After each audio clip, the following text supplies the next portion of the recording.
আসসালামু আলাইকুম এভরিওয়ান। আজকে আমরা যে প্রশ্নটি সমাধান করব সেটি হচ্ছে প্রমাণ করো যে ম্যাক্সওয়েলের তড়িৎচুম্বকীয় তরঙ্গ শূন্য মাধ্যমে আলোর বেগে সঞ্চালিত হয়। তো এখন আমরা এই প্রশ্নটি সমাধান করব।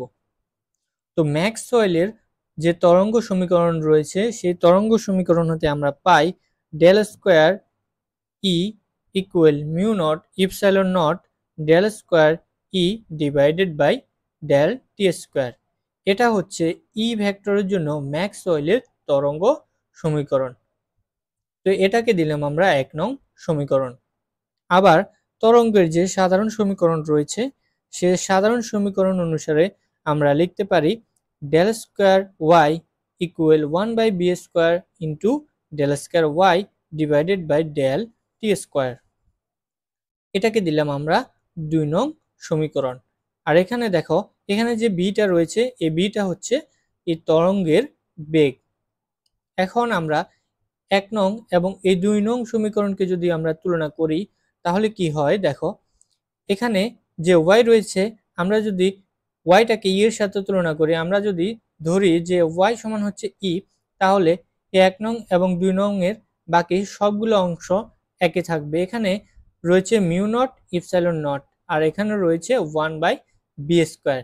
তাহলে আমরা যদি এই ১ নং ও ২ নং সমীকরণকে তুলনা করি তাহলে আমরা লিখতে পারি 1/বি square equal mu naught epsilon naught. তাহলে আমরা এখানে যে বেগটা পাবো ভি, সেটা হবে তড়িৎচুম্বকীয় তরঙ্গের বেগ। তাহলে আমরা এখান থেকে যদি ভি এর মানটা বের করি তাহলে আমরা লিখতে পারি বি সমান 1/√মিউ নট ইপসাইলন নট। এখন আমরা মিউ নট এবং ইপসাইলন নট এর মানটা আমরা এখানে বসাবো। তাহলে ইপসাইলন নট এর মানটা আমরা জানি যে 8.85 ইন্টু 10⁻12 ফ্যারাড পার মিটার এবং মিউ নট এর মানটা আমরা জানি 45 ইন্টু 10⁻7 হেনরি পার মিটার। এখন এই মানগুলো যদি আমরা এই সমীকরণে বসাই তাহলে আমরা পাবো 2.998 ইন্টু 10⁸ মিটার পার সেকেন্ড। তো এই মানটাকে আমরা লিখতে পারি প্রায় 3 ইন্টু 10⁸ মিটার পার সেকেন্ড, যেটা হচ্ছে সি এর সমান, অর্থাৎ শূন্যস্থানে আলোর বেগের সমান।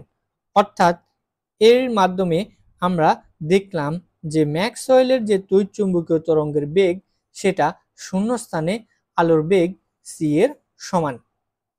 তাহলে এ থেকে আমরা বলতে পারি যে ম্যাক্সওয়েলের তড়িৎচুম্বকীয় তরঙ্গ শূন্য মাধ্যমে আলোর বেগে সঞ্চালিত হয়।